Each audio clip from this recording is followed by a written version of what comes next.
महिला अभ्यर्थियों के लिए सीटेट में 55% अंक जो है वो मान्य है। सामान्य वर्ग की महिलाओं के लिए 55% अंक अगर सीटेट में है तो वो फॉर्म भरने के लिए एलिजिबल होंगी।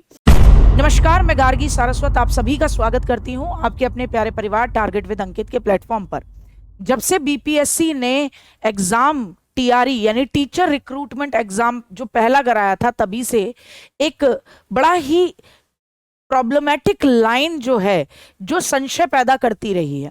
वो लाइन ये है कि जब भी बीपीएससी अपना ऑफिशियल नोटिस निकालता है तो उसके अंदर लिखता है कि महिला अभ्यर्थियों के लिए सीटेट में 55% अंक जो हैं वो मान्य है, उतने में ही उनका काम हो जाएगा, इससे ज्यादा की उनको आवश्यकता नहीं है, यही उनकी एलिजिबिलिटी है।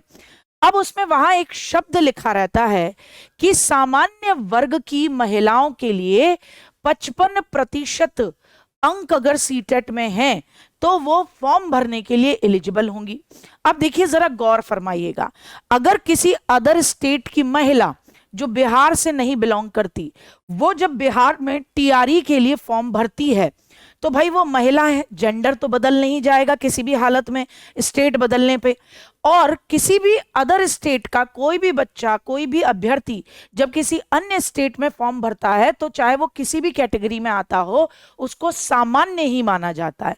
तो भाई अगर कोई उत्तर प्रदेश या झारखंड या उत्तराखंड का कोई बच्चा फॉर्म भर रहा है, अप्लाई कर रहा है बिहार में, और वो की महिला है, बच्ची है, तो ऐसे में क्योंकि वो अदर स्टेट से बिलोंग करती है तो वो सामान्य श्रेणी में काउंट होगी, और महिला का जेंडर तो बदलने से रहा। तो सभी को ये मान्य था कि भाई 55% ही है।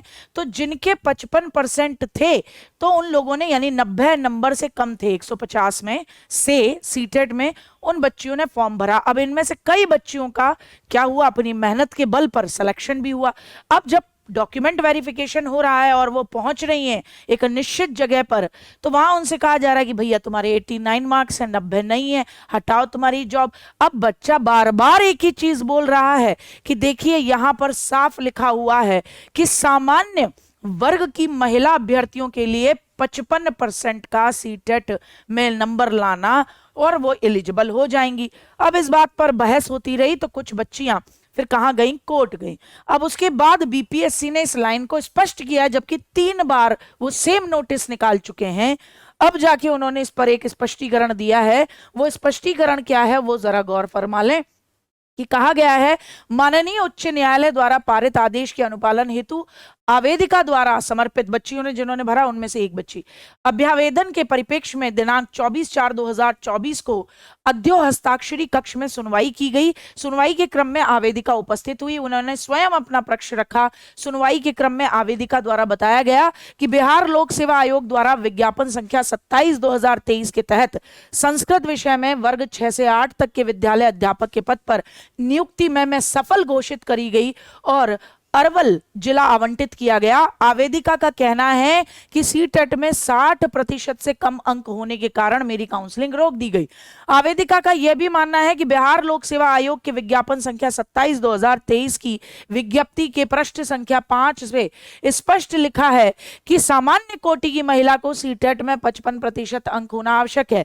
चूंकि आवेदिका को 89 अंक प्राप्त हैं जो 55% से अधिक हैं, जो सामान्य महिला अभ्यर्थी कोटि के अंतर्गत निर्धारण योग्यता धारण करती है, तो काउंसलिंग कराते हुए उसका क्या दिया जाए, उसका नियुक्ति पत्र दिया जाए। तो आपको पता ही है सीटेट के बारे में क्या मामला रहता है, SC ST इनको छूट मिलती है। उसके बाद अब यहां देख लें कि ये सब कुछ देखते हुए तो बिहार कि बीपीएससी के माध्यम से, आयोग के माध्यम से क्या बात निकल कर आई, उन्होंने क्या कहा, सामान्य प्रशासन विभाग द्वारा भी प्रावधानित है कि राज्य के मूल निवासी ही बिहार अधिनियम 3 1992 के अधीन राज्य में आरक्षण का लाभ प्राप्त कर सकते हैं। राज्य के बाहर के निवासी इस अधिनियम के अधीन आरक्षण के लाभ हेतु दावा नहीं करेंगे। चूंकि आवेदिका राज्य के बाहर की निवासी है और सामान्य श्रेणी के तहत आती है, जिस कारण उन्हें बिहार राज्य के अंतर्गत आरक्षण का लाभ दे नहीं होगा। ऐसे परिप्रेक्ष्य में ये महिला अभ्यर्थियों को शिक्षक पात्रता परीक्षा में भी उत्तीर्णांक हेतु जो 5% की छूट है वो देय नहीं होगी, जो अदर स्टेट की महिला महिलाएं। फलस्वरूप आवेदिका बिहार राज्य में पात्रता परीक्षा में उत्तीर्ण नहीं मानी जा सकती और इसी वजह से उनका आवेदन मतलब उनका जो नियुक्ति पत्र है वो रिलीज नहीं किया जाएगा। तो याद रखिएगा, आप फॉर्म भर के वही बच्चे फॉर्म भरें जिनके पूरे पूरे, ये मैंने टीआरई 3.0 में भी कहा था, 2.0 की काउंसलिंग को देखते हुए बच्चे जो बता रहे थे कि वही बच्चे भरें जिनकी बच्चियां भी जिनके 90 नंबर हैं सीटेट में। ठीक है, तो बहुत बहुत धन्यवाद। यही खबर थी, यही सूचना थी। आगे जो भी सूचना होगी आप तक पहुंचाने के लिए प्रतिबद्ध हूं। मैं गार्गी सारस्वत आपसे आज्ञा लेती हूं। धन्यवाद।